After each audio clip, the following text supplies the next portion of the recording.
This is always a big dilemma for students is my life now doesn't really dictate that I can take time off and go back to school full time. What's up, guys? Application Renovation, Episode 3, coming your way right now. This is our third episode of this new series where I'm breaking down an application of a student who didn't get in to medical school.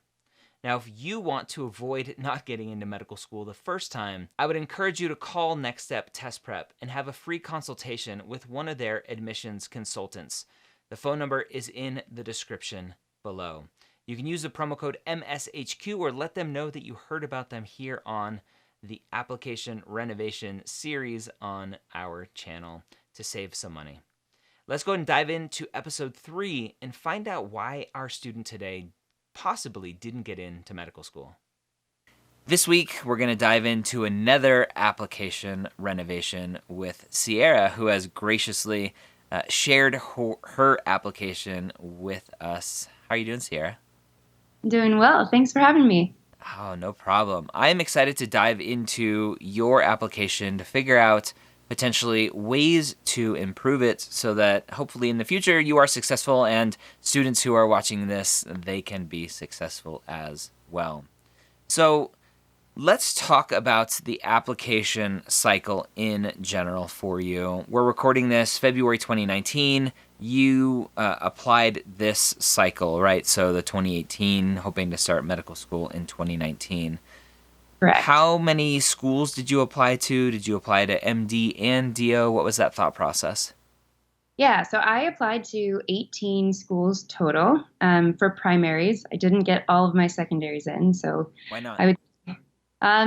It was a lot of work. I was unprepared for that. Okay.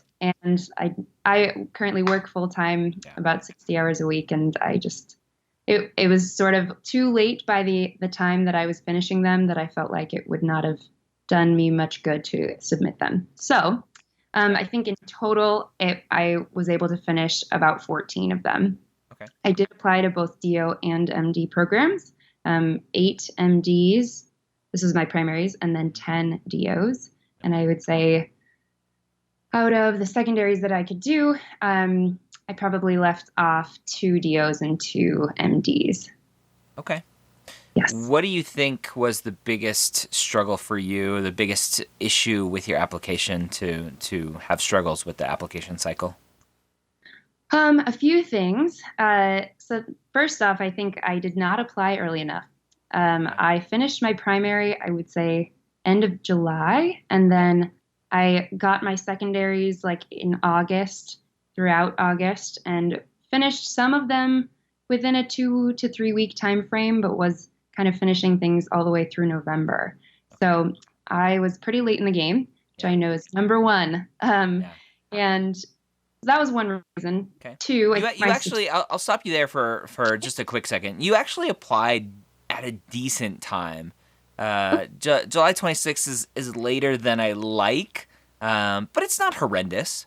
The secondaries going out to November, that's a little bad. But yes. All right, continue on. Yeah, so I think the second thing was statistics for me. I don't have incredible scores. My Mcat was 501. Got the score for a moment. And my GPA was, I guess you can see it on my application, a 3.3 for science and a 3.4 or 3.5 for cumulative. Okay. So I think that definitely took a toll in terms of statistics, but of course that's not everything. And I recently had some feedback with a school that I had interviewed with. I don't want to jump the gun here, but that was pretty illuminating in terms of how I structured my extracurriculars and how I guess sort of organized my application. Mm-hmm. And I think the main takeaway for me was that I have a lot of experience, I feel, and this interviewer agreed with me, but I just didn't show it in the right way. So I think,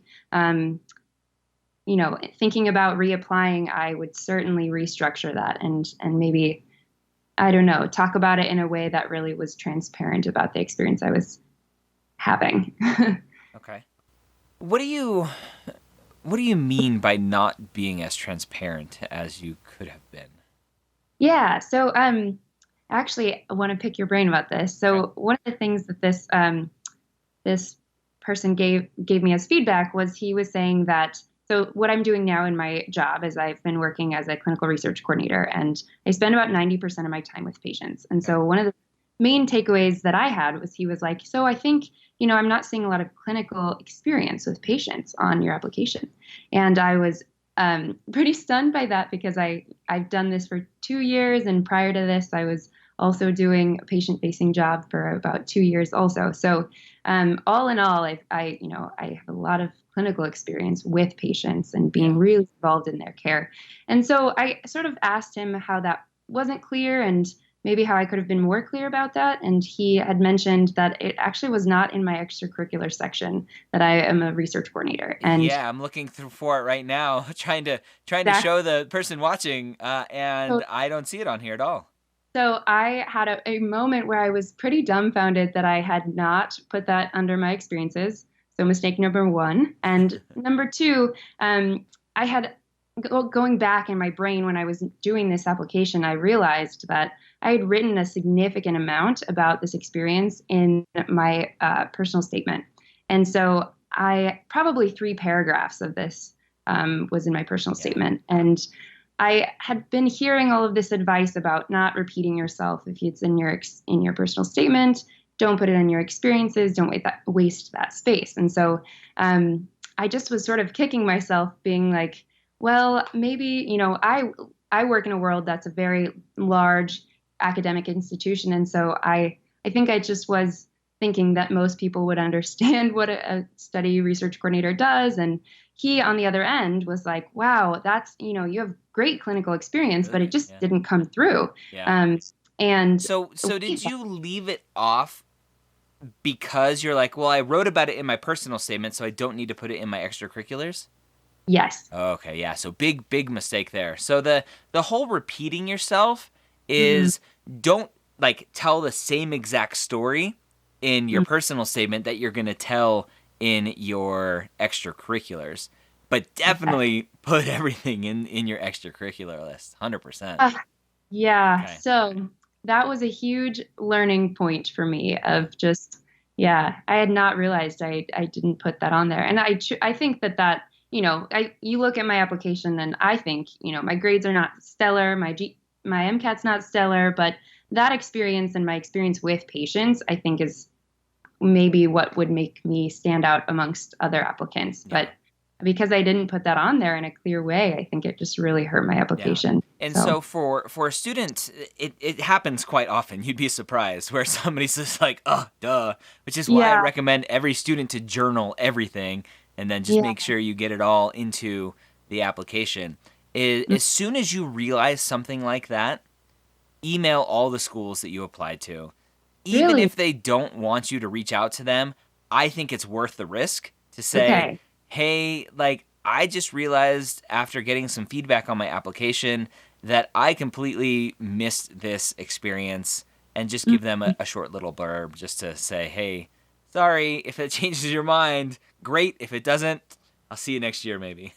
Okay. um, Yeah, I wondered if it's if it's kosher, I guess, to send out an update to schools and say, "Hey, I made this mistake." yeah. Uh, so yeah, thank you for that Yeah. advice. I And will. it's completely, I mean, it's reasonable to some extent to go, I thought about the experience so much because it was in my personal statement that Hmm. I just assumed that I wrote about it in my extracurricular list, but I didn't. So it happens. Okay.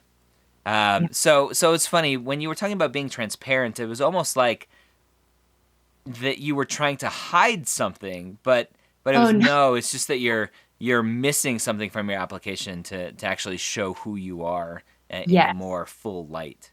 Hmm. Okay. All right. Yeah. Okay. Well, let's go ahead and take a look through your application here. I was flipping through while you were talking, trying to look for that clinical research coordinator, and I'm like, I don't see it. I don't know what you're talking about. Hmm. Um, and so just students are seeing kind of the demographics section, and childhood information, parents and guardians. And siblings, no felonies. That's good. All right, so we start off college, 2011, getting A's, B pluses, B minuses, getting credit for soccer. Good job. Investigate cell molecular bio and lab, C plus. So that kind of hits you pretty hard. So end of sophomore year, beginning of junior year, ending and starting with C pluses. Not the best situation there, but it looks like you picked yourself right back up with some A's and more B's. So GPA wise, I'd assume you're around a 3.5. Yeah, so Postback undergrad is 3.6, cumulative undergrad 3.2. Interesting. So your sophomore, those C's really dropped you down sophomore junior year. Okay. They did. Okay. And you did a postback. So talk about why you decided to do a postback. Yeah. So one thing is that my GPA coming straight out of undergrad wasn't great, and What was it coming out of undergrad without that postback? Let's see. I think I have it on here. If you don't, that's all right. I think it was. I'd assume it's closer to a really close to a 3. 305, maybe 308. I think it was actually a 3.3 coming out of undergrad. I can verify that for you. It can't be a 3.3 coming out of undergrad because you're, at least according to this, your postback was 3.6. So your postback was 3.6, and your cumulative undergrad was 3.22. And for BCMP, is that what we're looking at? Yeah, for BCMP. Yes. Okay. Sorry, I thought we were on a cumulative total. Oh, sorry. Yeah. But yes. So if you look at my science GPA, it's not great. So that was part of it. And then the other reasons were that I hadn't taken things like organic chemistry or the second semester of physics. I hadn't taken biochemistry. And so I knew I needed to take these courses and started to work towards those while I was working full time and getting experience in the field. So my postbaccalaureate was a self do it yourself, organized thing that I would just, I'm taking courses in the evenings after work and trying to make that work. So did you do those at a community college, at a 4-year university? Yeah, it was a 4-year university in Portland State. Yeah. Okay. So just looking here, so the status showing on the application PB for postback there. Okay. And so looking at the trend, which is I like looking, so 316, 29, 269, so dropping, and then you picked it right back up senior year with a lot of credits, and getting a 354, which is awesome, and then the postback getting some more credits at 3.6. So that was obviously helpful to get your GPA up and showing a positive trend and everything else. So that's good. Talk about the Mcat for me. So 501, not a great score, just a tiny bit above average, with average being 500. And the biochem being your lowest section. So talk about the Mcat. How did you prepare for it? If you had to do it again, how would you prepare differently? Yeah. So I don't feel happy about my score. When I prepared, I was doing a self-study, and I took a bunch of next step full-length tests. I want to say probably 12 full lengths, and plus the AAMCs, and was doing okay. Was getting like a 505, 507 on my practices. Okay. And then I think I had a lot of testing anxiety. I'm a very slow test taker. Timing was a really big issue for me. And so really understanding how to take the test, I think, was a really big issue. And I just overthink things, and I really have to look at, like, all of the answers, and that's not a possibility on the MCAT. And so going back, I really reconsider retaking that. I think it's necessary to reapply. And I think I need a regimen that's a class that's keeping me on track with getting through all of the content and making sure I'm practicing it. I think that would be very helpful for me in my study habits. Yeah. And yeah, I think also during the time that I was studying for the MCAT, I had taken on this job as a study coordinator and was working 60 hours, and I just did not have the time. And I was, very stressed always, which is not an excuse for a low score, but it definitely contributed to the amount of time that I had to really dedicate myself to the test. Yeah. So, yeah. Okay. One thing we haven't talked about yet is with your applications, have you had any interviews? Yes, I have. Okay. So I've had 3 interviews. Good. I had, do you want me to tell you where? Sure. Great. So University of Nevada, Reno, it's an MD program. Okay. It's my home state. Okay. And then, let's see, Kansas City University, DO program in Kansas City, and then Pacific Northwest University in Washington. Okay. So even with the 501 and not a stellar GPA, but a good upward trend, some schools, one MD school, two DO schools willing to take a look at you. Okay. So let's go ahead and dive into your extracurriculars. We talked a little bit already about the missing clinical research coordinator position. Let's look at the rest here to see. So we have publications, not medical or clinical volunteering as a TA, medical clinical working in the NICU as a volunteer, which is great. Some shadowing, which is awesome. Genetic lab assistant. So it's interesting. Depending on what your role is here. So it looks like you're working pretty closely with the patients in this position, which is why you can call it medical or clinical. Yes. Okay. Yeah. I know that title is misleading. Yeah. Yeah, unfortunately, that was just the title that I had, but I was doing phlebotomy and seeing patients with genetic counselors.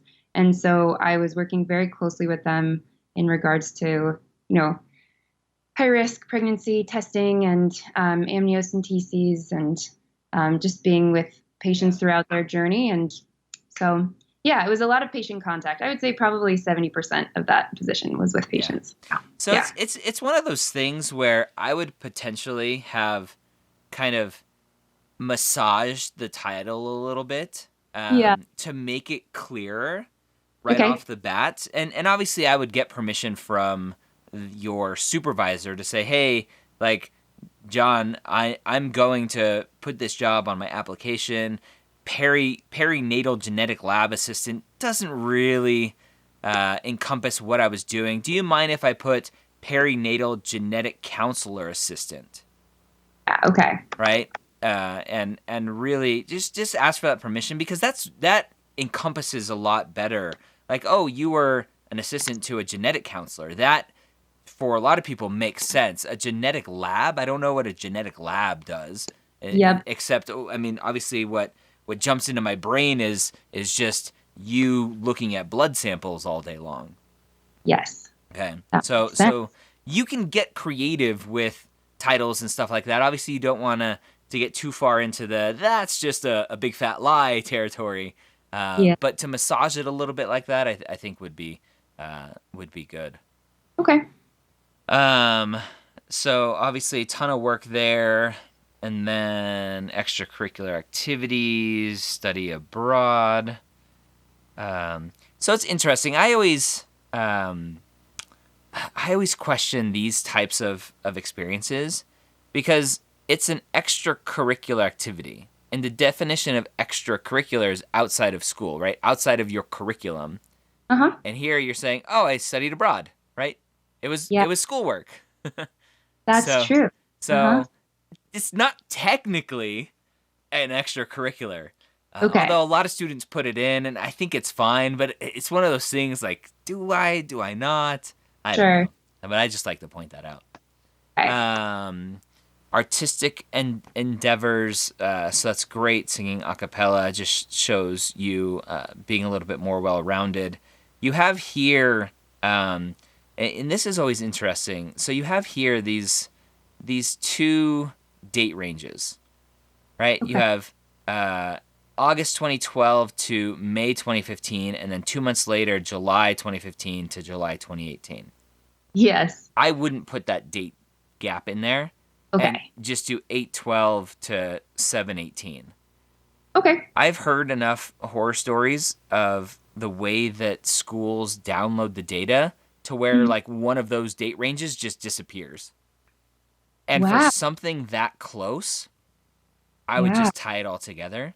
Okay. If it was like 8/12 to 8/13 and then 7/15 to 7/18, then yeah, put those as two date ranges. Again, you Right. you you don't want to just flat out lie about your experience, but to have just that 2 month gap in there, I don't think it's worth a risk of potentially losing out um, on a big chunk of hours.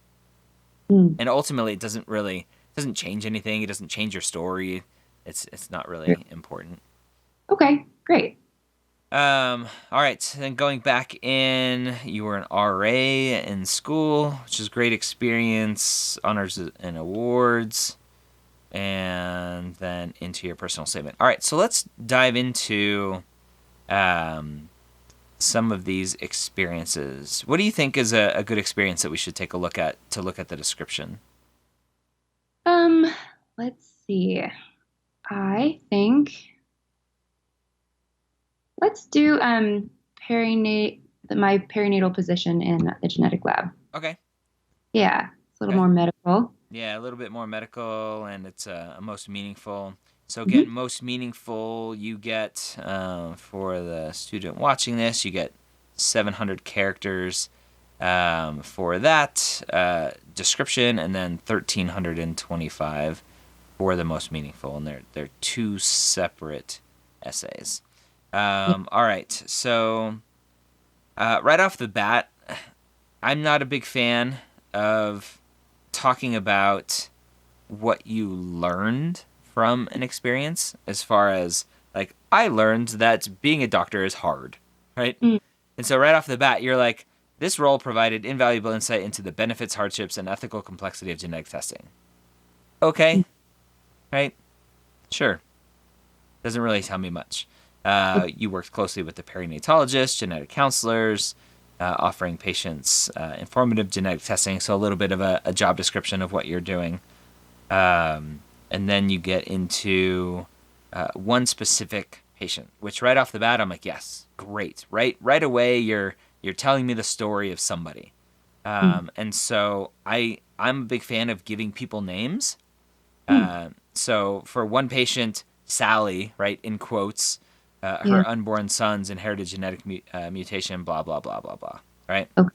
Yeah. We saw her weekly, so you're giving this story. And then nice happy ending, son is 6 months old, boy is fully functional, et cetera, et cetera. And then again, you start with a what did you learn, and you finished with a what did you learn here with Hmm. it taught me the importance of doing all that's in our power to help our patients even when it's risky. Hmm. Okay, right? Yeah. What does that tell me about you? It tells me that I hope that every student applying to medical school kind of knows the same thing, right? Hmm. We need to do what's in our power to help patients, Yeah. right? Good on you. So that's why it's usually, and that's why I say, like, typically the what I learned or what this taught me, typically they're super, super generic and kind of cliche and don't really add anything about you and your story. Okay.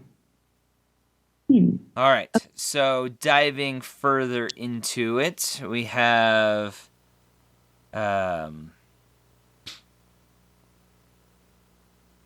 again, kind of more of what it taught you. So you're saying, hey, look, I have been around a wide variety of ethnic origins, religion, population genetics, access, and birth culture into focus. So you're kind of showing off, saying, look at me, I've been exposed to all of this. I'm going to be a great doctor because I care about everybody, no matter their religion and blah blah blah, right? So a little selling there. Okay. Abnormal findings were common in our clinic. Obviously, it's a genetics clinic. That's where the abnormal stuff goes. So you're talking about abortion, and some patients felt abortion was needed, some didn't. And so again, in my mind, I like to take it to the extreme when I'm reading it. You're basically saying, look, I'm empathetic to people. Some people need one thing, some people need another, and I'm going to be there for them no matter what. Right? So you're trying to sell to me, the person reading this, that look at me, I'm going to have the patient's best interests at hand. Okay? Versus just tell me another heartfelt story like the patient from above, instead of trying to sell to the reader, look at me, look at me, look at me. Okay?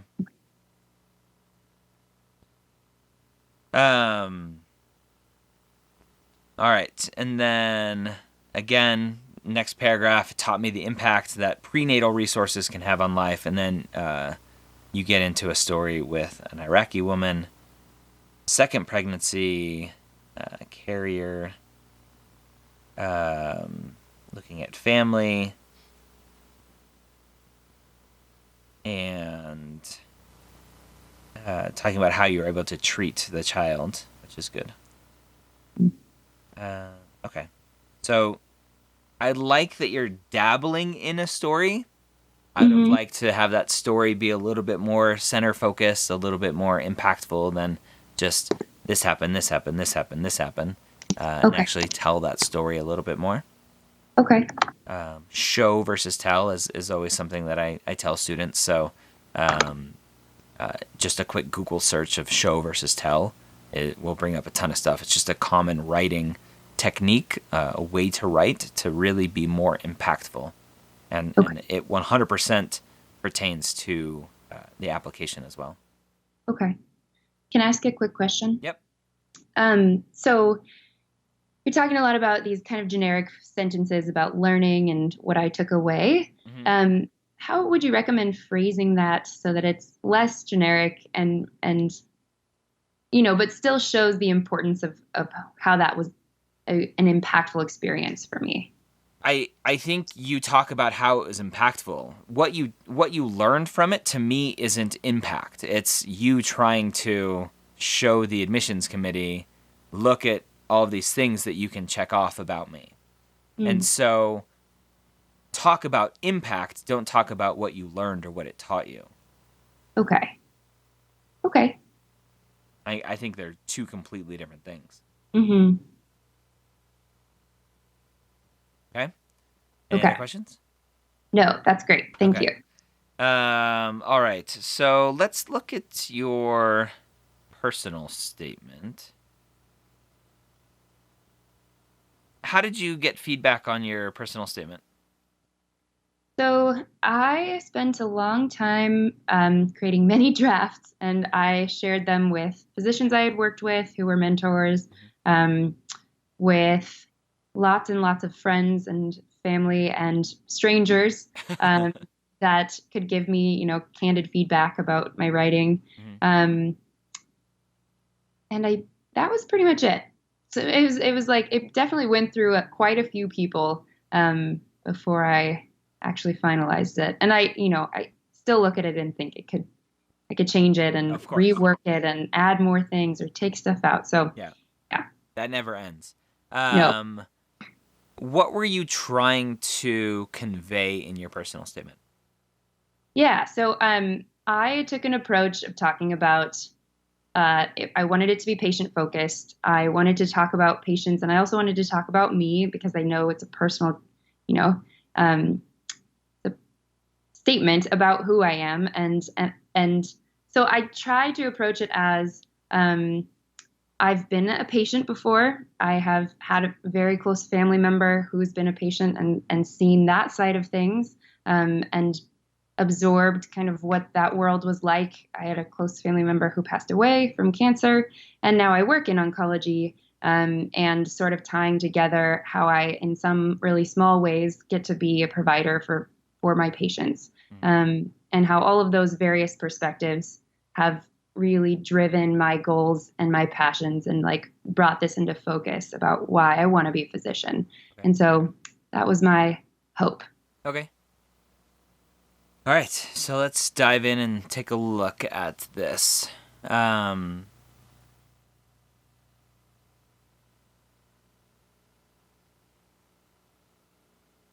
Pediatric leukemia ward, and so it's interesting. So living 4 weeks in the pediatric leukemia ward marked my first interaction with medicine. So just that first sentence, I'm like, is this you? Is this a family member? Is this? So it's intriguing.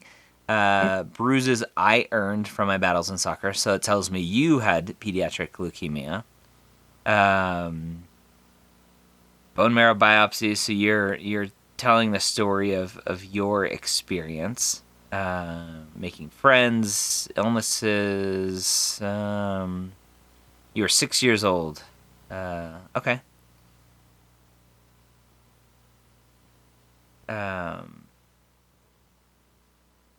Okay. So obviously a very common seed of, look, I was sick as a kid, injured as a kid. Obviously pediatric leukemia, kind of kicking it up another notch with severity. Luckily, pretty curable diseases, fortunately. And so you say here that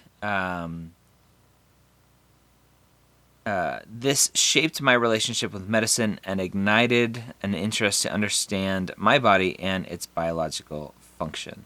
So kind of your reflective statement as to why that experience kind of sparked this interest in medicine, which is good.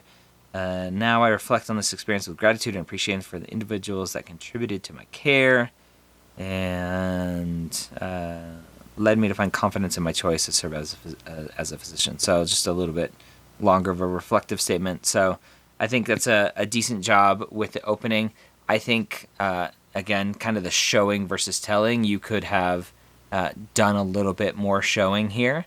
The only showing I see really is the bruises that you talked about, as something that I could like see, I could feel, and so potentially getting a little bit more creative with that opening paragraph.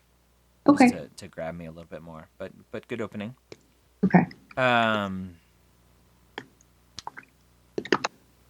Looking through the rest, you sought opportunities to learn more about healthcare, which is good. I don't know if you need to say that because obviously that's the path most students will take is you got to learn more about healthcare. It's not just, oh, I had leukemia, I want to be a doctor. I've never stepped foot in a hospital since then. Yes. Right.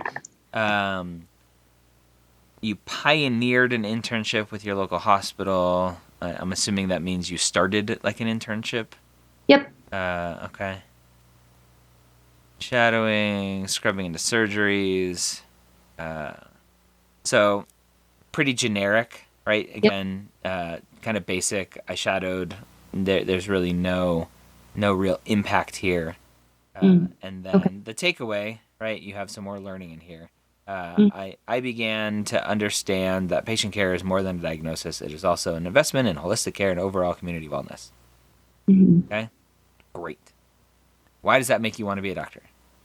And then a family member getting ill. So you tell a story of somebody else. Your cousin. Metastatic ocular melanoma doesn't sound very fun.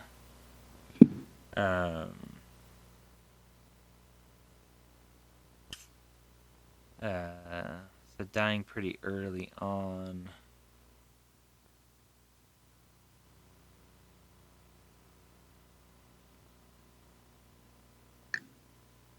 Okay. So again, just more showing, right? What Yeah. was it like to see her in the hospital?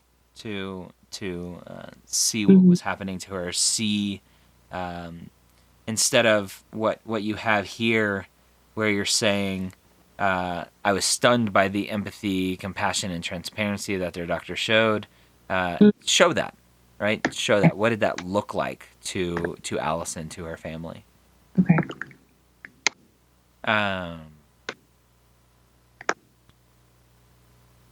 You keep a list of patients you've watched die. 8 in total. Oh.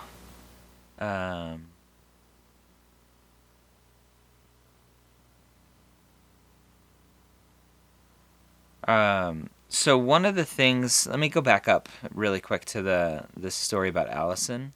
The takeaway here, you were stunned by the empathy, compassion, transparency. You hope to convey that same level of care to your own patients. I think it's okay reflection. It's more about what you hope to do as a physician and less why it makes you want to be one.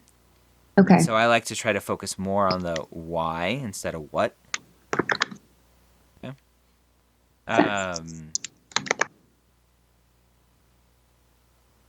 And then this next paragraph where you're talking about those you've seen die, I don't know what this adds to your story other than you're keeping a hit list apparently in the back of your notebook. So yeah, that makes sense. right, it's like it's not adding to your story at all. Yeah, I think you're I don't know. In again going to like the furthest side, it's like you're just trying to prove to me that you care. It doesn't really add to why. Yeah. Okay, that makes sense.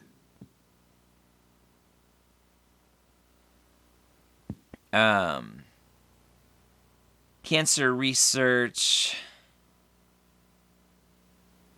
So here's where you talk about being a clinical trial coordinator,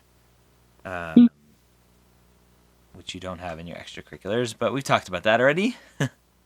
Yeah. So here, again, is perfect opportunity to tell a story of one of these patients instead of being generic and kind of all-encompassing of them, right? They ask and I pull at threads and these patients, right? Tell the story of one patient. It's much more impactful.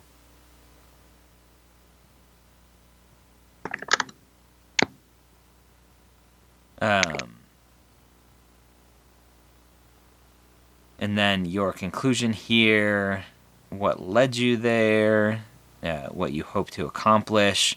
I think you have a really good conclusion here, kind of what you hope to accomplish as a physician. Okay. So good job there. Decent personal statement, could be improved. I've seen a lot worse. Okay. And then looking at schools. So you have Yes. some pretty good schools on here. Duke, why did you apply to Duke? I applied to Duke because one of my mentors that I worked with in the perinatology office he was an alumni at Duke, and he read my personal statement and was like, "This is the best statement I've ever read, and I think you should apply to Duke because I think you would be a good fit there." Yeah. And I was like, "I guess I'll apply to Duke," but I don't expect that to be a success. Did you have him write you a letter of recommendation? I did not. Okay. So for situations like that, when you have a connection to a physician, to a mentor, to whoever who is an alumnus of a school, get them to write you, even if they're not going to write you a general letter of recommendation, get them to write you a letter of recommendation for that specific school. Okay. right, the way that AMCAS works, the MD application, the way that AMCAS works, the TMD SAS does not work this way, and I don't think AACOMAS works this way. But with AMCAS, you can pick and choose from 20 different letters and send them to all different places. Yeah. And so for this person specifically, he's a Duke alumnus. He could have written you 2 letters of recommendations that got uploaded into AMCAS. One general one and one specifically for Duke. And you assign the Duke one to Duke and the general one to all of the other schools. Mm-hmm. Okay. Good little strategy to employ. Yeah. Quinnipiac you have on here. OHSU. University of Vermont. So why University of Vermont? So my mom recently moved out to New York. She's a professor right across the lake of Lake Champlain is Burlington. And I visited there and spent some time there this summer and just fell in love with the campus and the community. And so I would have loved to be there. Okay. School. Yeah. Okay. So and the reason I ask, right, state school as an out-of-state applicant, it's harder. You have a good reason why you applied there, so that obviously helps. University of Rochester, I'm assuming, same reason. She's in up there as well. Yes. Nevada, you said, is your home state? Yep. Okay. All right. So decent school list. Mm-hmm. All right. What questions do you have for me? What do you want to... Yeah. Okay. So I asked you about my personal statement. Let's see. I am wondering if we can touch back on the grades. Yes. So some of the feedback that I got was that I wasn't showing an upward trend in my GPA, which is totally fair if that's true. I think we kind of discussed that being maybe the opposite. Particularly also in terms of GPA, some of the feedback was that I wasn't taking a full load of courses that were upper level bio or science courses, showing that I could handle that rigor. And so I wondered if you might be able to take a look at my classes or my GPA and kind of break down what you think I could do to amend that situation. Okay. So the upward trend, I don't understand because, I mean, you had the downward trend sophomore, junior year, and then 22 credit hours at a 354 senior year. And then, I mean, it's a relatively short postback with only 13.4 credit hours. That's what, one semester of a postback? Yes. Getting a 3.6. And so you have a year and a semester, so a year and a half of getting 3.56, 3.57-ish GPA, right? And so I don't know why that wouldn't be considered an upward trend. I think it is. Mathematically, it is. Right. Okay. And then as far as the actual course breakdowns, I mean, if you're getting feedback like that nitty-gritty of detail of, oh, you're not showing enough higher level, I mean, that's one perspective. A lot of schools don't get that nuance to say, oh, let me pick apart each of your classes to see what you've taken, what you haven't taken, higher level, lower level, et cetera, et cetera. Obviously, as long as you're taking science courses and they're not cookie-cutter science courses, and just looking at your postback, you have OChem 3. I didn't even know they went out to 3. Biochemistry, OChem 2, Physics 2 and 3. So you're taking higher level stuff. I mean, you don't have higher level biology on there, but who cares, right? Okay. Yeah. Okay. And so in terms of my MCAT, what would you, well, okay, wait, sorry, I'm jumping ahead. I had one more question about grades. And it's that, so this feedback about needing to take a full coursework, I am wondering, is it worth like completely quitting my life now and going back to a full, year's worth or semester's worth of undergrad courses where I could show that I, can take 20 credits of upper level sciences and do well? Is So it worth? this is always a big dilemma for students is my life now doesn't really dictate that I can take time off Yeah. and go back to school full time, whether it's financial reasons, whether it's for whatever reason, right? It's typically financial reasons, one of the only reasons. Right. Um, just because you have other responsibilities, whether you need to put a roof over your head or food on the table, take care of kids, whatever the situation may be. And at the end of the day, you need to do what you have to do.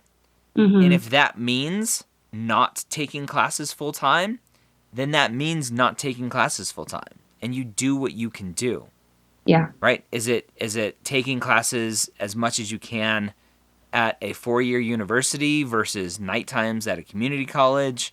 You Mm-hmm. need to do what you need to do. There is no right way.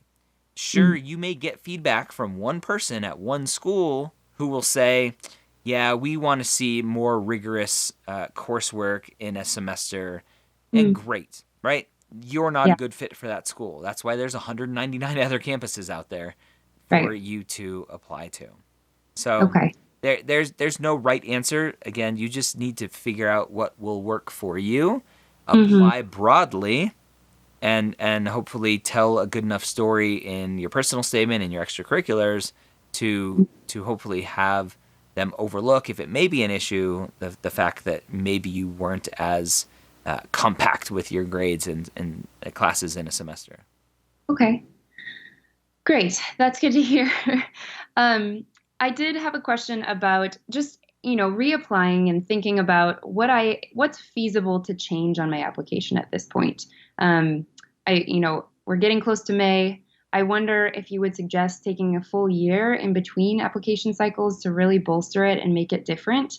Um, or if you would suggest, we identified that I left off a pretty huge experience, Yeah.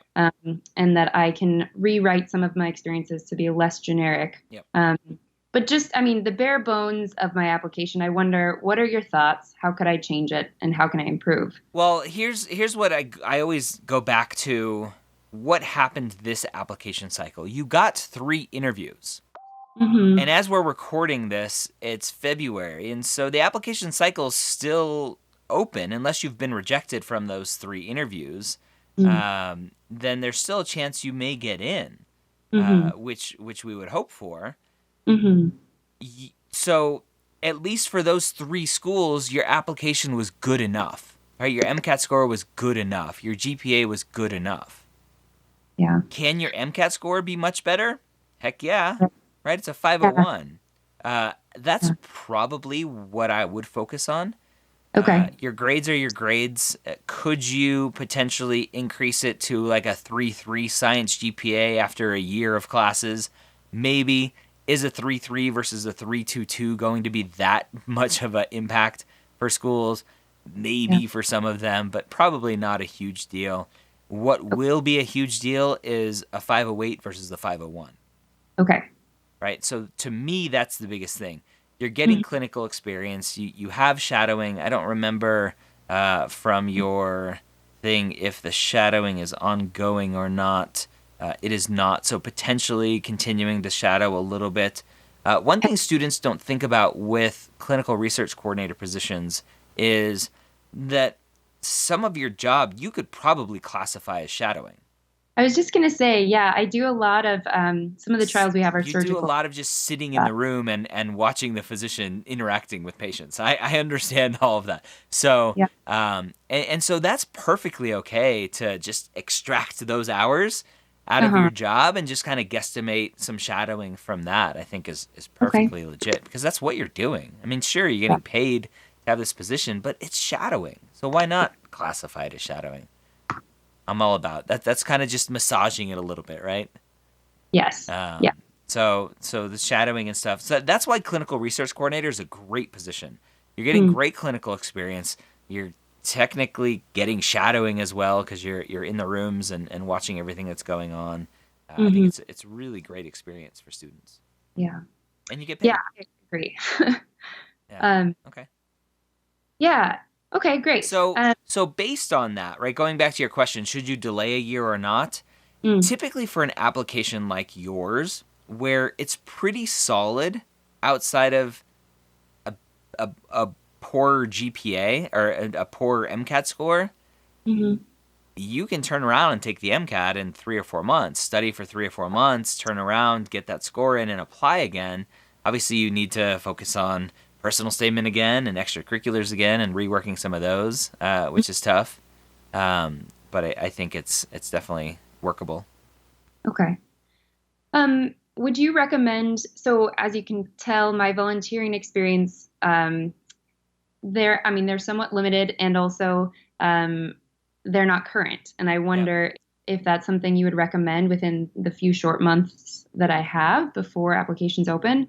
Is that If you worth have it? time, Okay. if it's something you're interested in doing, I wouldn't try to cram it in just because. But if it's something you're truly interested in doing and you've just been dragging your feet, then sure, maybe use that as a catalyst to get back into it.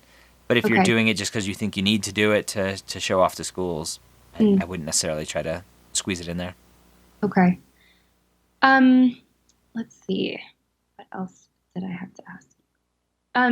So one of the other pieces of feedback I got from University of Nevada, actually. So they were the ones that rejected me. I had interviewed with them and they did a phone call, which was amazing to talk to somebody on the phone. Yeah. And so one of the things he said to me was that um, he thought, and the committee thought, that my research that I had talked about was too data driven. It was too it was not as personal or patient oriented as they thought or wanted to see. And I think some of that might be amended once I kind of add in my experience currently and explain a little bit more of what that's like. Mhm. But I just wondered what you thought going through my application, if that's the takeaway you have, and if so, how can I shift that? So let's look at your stuff here. So you have the publication, Hmm. perioperative chemoradiation. Um, you have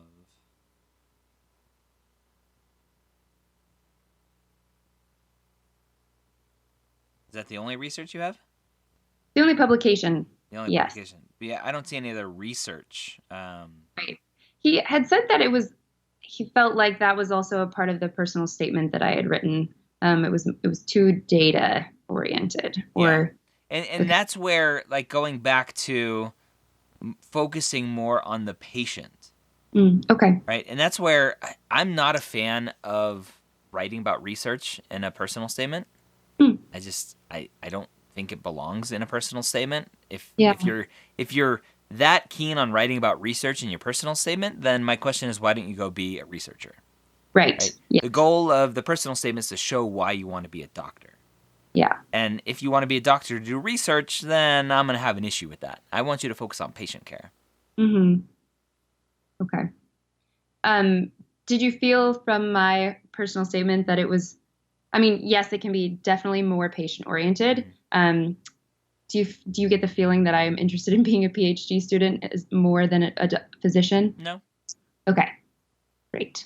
nope. Um, okay, let's see. What else? Um,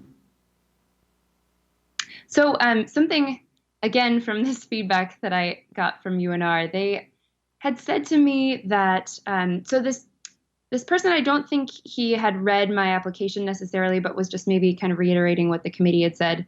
Um, and there was a moment where he was telling me some things about my personal statement that the committee had said, and then I had sort of asked him to clarify. He was saying things like, it's a little bit too vague, it's too data focused. They didn't feel like it added to your application, which is totally fair. And I wanted to be very receptive to that. And he said that the committee had um, told said that it would be helpful if I just rewrote it and start from scratch. Yep. And so he actually read it while he was on the phone with me, and then rescinded all of that feedback. Yeah, And so it's almost I, like my assumption is they probably mixed up your personal statement with somebody else's.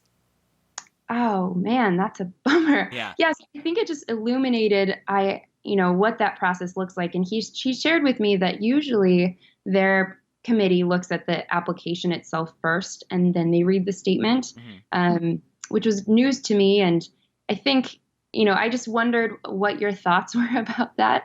And without this statement, what does my application look like? And is it strong, or do I need to, I don't know how to make those two pieces tie together enough so that they can see me in both the application itself and also my personal statement. Well, I think we've already hit it enough that you left out a huge chunk of Yeah, an experience from your application, and so putting definitely. that on there is going to tell a completely different story about you and your experiences. So I think just starting at square one and making sure you get all of your experiences in the application to begin with, I think is Great. really the biggest piece for you.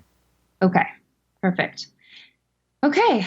Great. I can't think off the top of my head if I have any. Oh, well, okay. So you said that timeline wise, my primary application wasn't too bad, but secondaries, on the other hand, I certainly know. Secondaries, yeah. Yeah.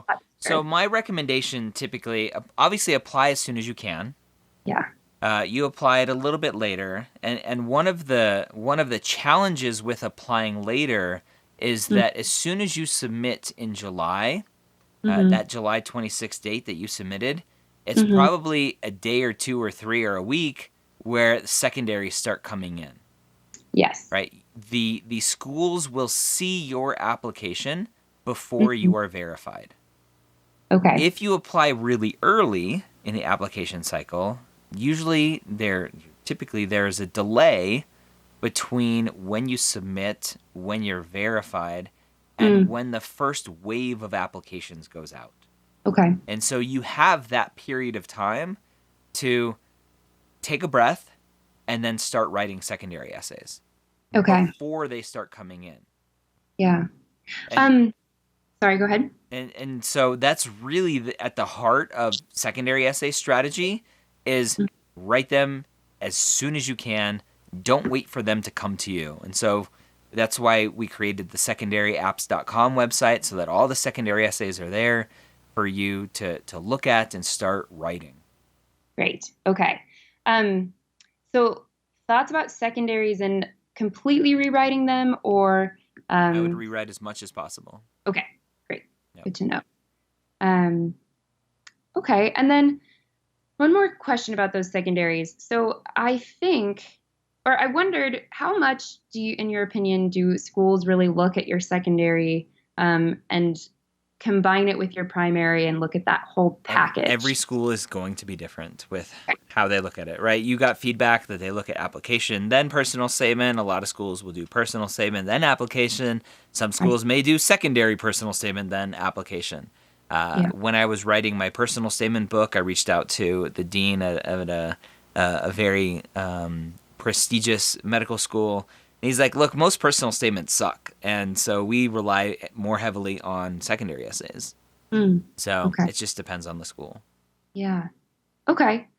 Um, Great. And then thoughts about interviews. So something I've heard a lot of is that, if you get to the school, you have an interview with them, your stats are good enough Good enough.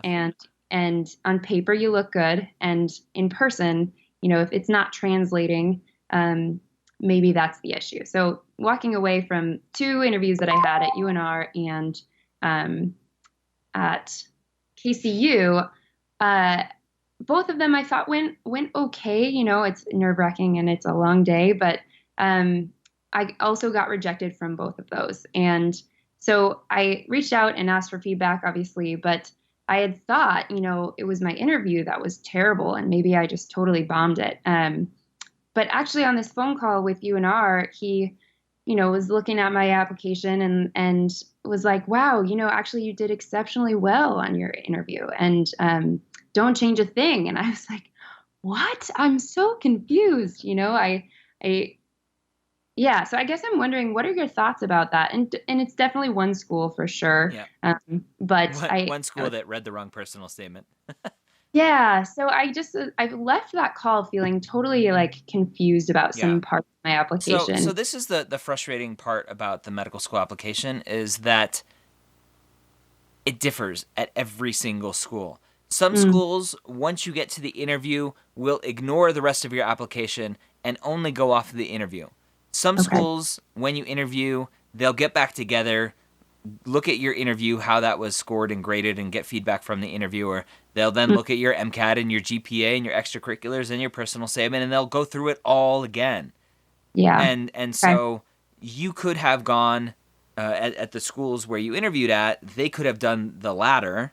And Yeah. so when you go on your interview day and potentially you're being compared to all of the other interviewees that day, Hmm. sure, your interview was good, but that 501, yeah, compared to the other interviewees that day, Sure. maybe it's not good enough for that Okay. day.